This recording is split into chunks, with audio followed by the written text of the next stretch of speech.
नमस्कार, नीलम फॅशन क्रिएशनमध्ये तुम्हा सर्वांचं खूप खूप स्वागत आहे. आजच्या व्हिडिओमध्ये शोल्डर उतरू नये म्हणून काय बदल करायचा किंवा कोणती ट्रिक जी आहे ती वापरायची आहे हे मी तुम्हाला या व्हिडिओमध्ये अगदी सविस्तर असं समजावून सांगणार आहे.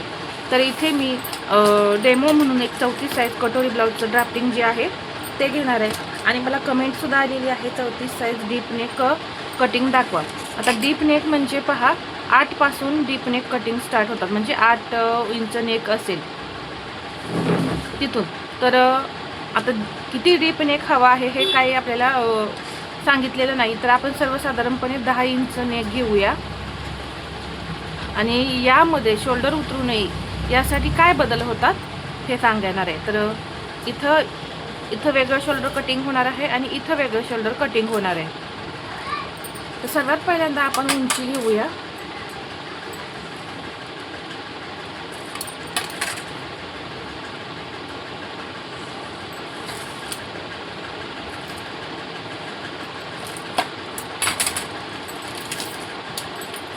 उंची घेणार आहे मी 13.5 प्लस 1 14.5 इंच. पहा उंचीचं मार्किंग झालं.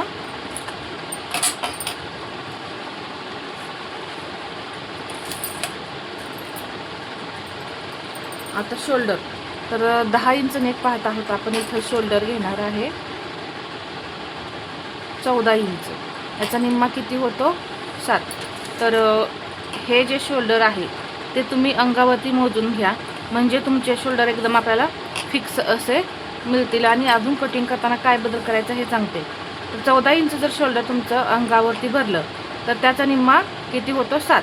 तर ते 7 इंच इथं ठेवायचं असं टेप पहा. तर इथे हे फुल शोल्डर आलं. तर हे आहे असं शोल्डर टाकायचं का नाही, हे आपण बोटनेकमध्ये आहे असं शोल्डर टाकतो, परंतु आपण 10 इंच गळा कटिंग करणार आहे म्हणून यातून 2.25 इंच मायनस करायचं आहे 7 मधून. तर पहा इथे बरोबर 2.25 इंच मी कमी केलं तर किती राहिलेलं आहे 4.25 इंच शोल्डर आपल्याला मिळालेलं आहे. म्हणजे 10 इंच गळा असेल त्यावेळेस आपण 34 साईजमध्ये 4.25 इंच डीप नेकसाठी शोल्डर ठेवणार आहे. ही ट्रिक लक्षात घ्या. शोल्डर मायनस करण्याची जी ट्रिक असते ना ती लक्षात घ्या. तर इथं 4.25 इंच आपल्याला शोल्डर मिळालेला आहे. अजून एकदा इथे मी 4.25 इंचावरती मार्किंग करून घेते. इथे 5.5 इंच मुंडा घेणार आहे.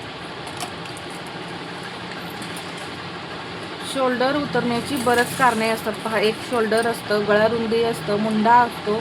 सर्व कारणे आपल्याला चेक करायला लागतात. एकच कारण असं होत नाही की ज्यामुळे आपलं शोल्डर उतरतं.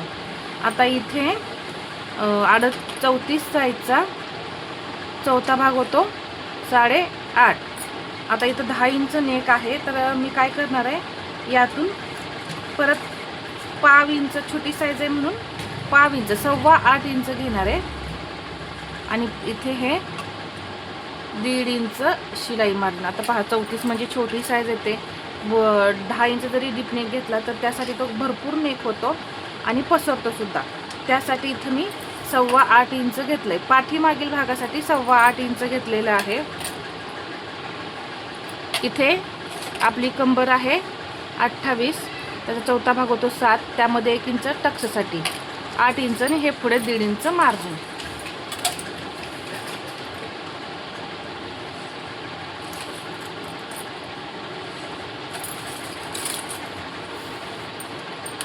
इथे मी अर्धा इंच क्रॉस बॅक घेणार आहे.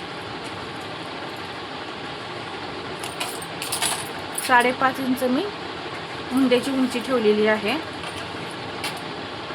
इथून 1.25 इंच घेतलं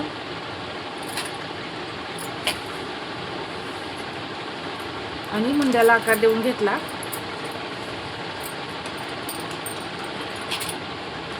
इथं मी 3 इंचावरती मार्किंग करून घेतलं. जेवढी शोल्डर पट्टी हवी आहे त्यामध्ये अर्धा इंच प्लस करा.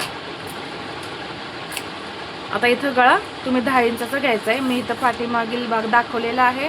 पुढचाही भाग मला दाखवायचा तर मी पाठीमागचा भाग दाखवत नाही तुम्हाला गळा. तर इथे मी अर्धा इंच हे मायनस केलं कशासाठी, शोल्डर जोडण्यासाठी. आणि इथून मुंडा घेऊन मोजून घेणार आहे. मला जवळपास 7.5 इंच हवा आहे. तर पहा 7.5 आणि वरती 1 पॉईंट भरले म्हणजे मुंडा घेर 7.5 ऐवजी तुम्हाला इथं 7.25 इंच भरला तर आहे असं ठेवायचं आहे, परंतु 7.5 ऐवजी 8 जर आला तरी ती मुंड्याची उंची कमी करून घ्यायची, किंवा 7.5 ऐवजी 7 भरलं किंवा 7.25 भरलं तरी सुद्धा तुम्ही मुंड्याची उंची वाढवून बरोबर 7.5 इंच मुंडा घेर इथं करून घ्यायचं. इथं 7.5 आणि वरती 1 पॉईंट भरला आहे, तर मी इथं काहीही बदल करणार नाही, आहे असं ठेवणार आहे. म्हणजे मुंडा आपला परफेक्ट आला, शोल्डर आपले परफेक्ट आले तर तुमचे शोल्डर अजिबात बिघडणार नाही किंवा तुमचे शोल्डर अजिबात उतरणार नाही. तर या पद्धतीनं तुम्ही फॉर्म्युले वापरायचे. आता आपण फ्रंट पार्ट कटिंग करायचं आहे, तर इथे मला बदल करायचा आहे. तर मी इथं काय करणार आहे पहा, शोल्डर आहे असं ठेवणार आहे, मुंड्याची उंची आहे अशी ठेवणार आहे, परंतु इथं जे चेस्टचा भाग आहे आपण 8.25 इंच घेतलेला तो आता मी 8.5 इंच घेणार आहे आणि याच्या पुढे हे 1.5 इंच मार्जिन घेणार आहे. आता इथे आपला थोडासा बदल होणार आहे. फ्रंट पार्ट आपण आहे असा छातीचा 4था भाग कटिंग करून काढायचा आहे या पद्धतीने. हे असं सरळ जोडून घ्या. पुढच्या मुंड्याला आकार देण्यासाठी मी घेणार आहे 1.25 इंच आणि हा आकार दिला. पुढचा गळा 5.5 6 इंचावरती मार्किंग करून घेतलं. इथे घेतलं 2.5 इंच, इथे असे गळ्याला आकार दिले. आता अजून पहा, जेव्हा आपण कटिंग करतो ना त्यावेळेस इथं 1/2 इंच शोल्डर जे आहे ते गळ्याकडे डाऊन करायचं. याच्यापेक्षा जास्त डाऊन करू नका, 1/2 इंच तर करूच नका, कारण परत इथं मुंड्याचे आकार आपले बदलतात. हे आपलं जेव्हा आपण स्टिचिंग करतो ना त्यावेळेस अनुभव येतो पहा बरोबर, की हे जे आहे मुंड्याचा करतो असं बाहेर इथलं टोक निघल्यासारखं होतं, परत तो कटिंग करावा लागतो, इथं शोल्डर पट्टी कमी होते, खूप प्रॉब्लेम येतात. त्यासाठी फक्त 1/2 इंच इथं आपलं शोल्डर जे आहे ते कमी करायचं आहे. आता इथं क्रॉस पट्टी घेऊया 2.5 इंचावरती.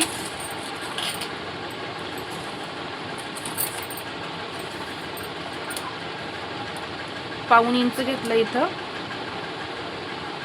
आणि इथे आकार दिला क्रॉस पट्टीला. 5.25 इंच मी इथं कटोरी घेणार आहे.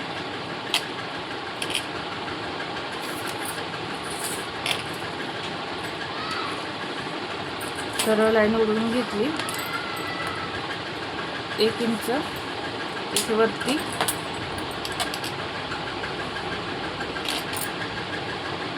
आणि कटोरीला आकार दिला.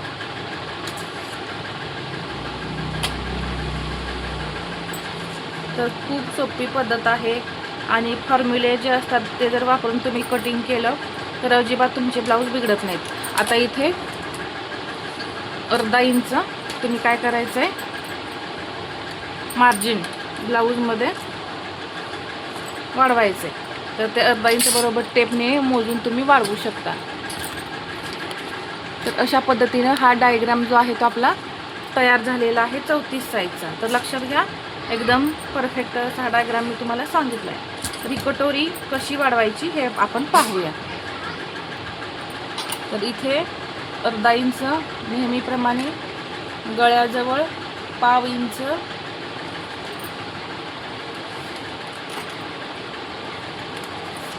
इकडे मी घेणार आहे 1.5 इंच,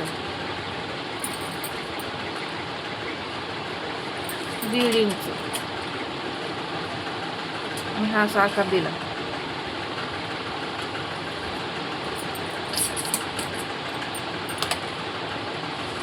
हे मी इथं जोडून घेतलं.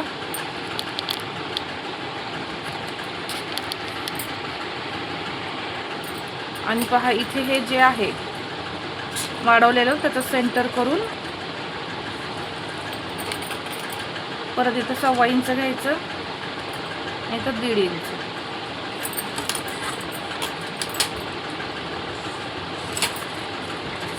हे जोडून घेतलं. टक्स इथं 1.5 इंच, 1.5 इंच, उंची 2.5 इंच. या पद्धतीने मी इथं कटोरी तयार केलेली आहे. इथं तुम्ही या पद्धतीने पाहू शकता वाढीव कटोरी आपली तयार झाली. तर या पद्धतीने शोल्डर उतरू नये यासाठी मी ज्या काही ट्रिक्स सांगितल्या, बदल सांगितले, ते तुम्हाला कसे वाटले हे मला कमेंटमध्ये सांगा. आणि व्हिडिओ आवडला असेल तर लाईक करा, शेअर करा आणि असेच नवनवीन व्हिडिओ पाहण्यासाठी आपल्या चॅनलला सबस्क्राईब करायला विसरू नका. धन्यवाद.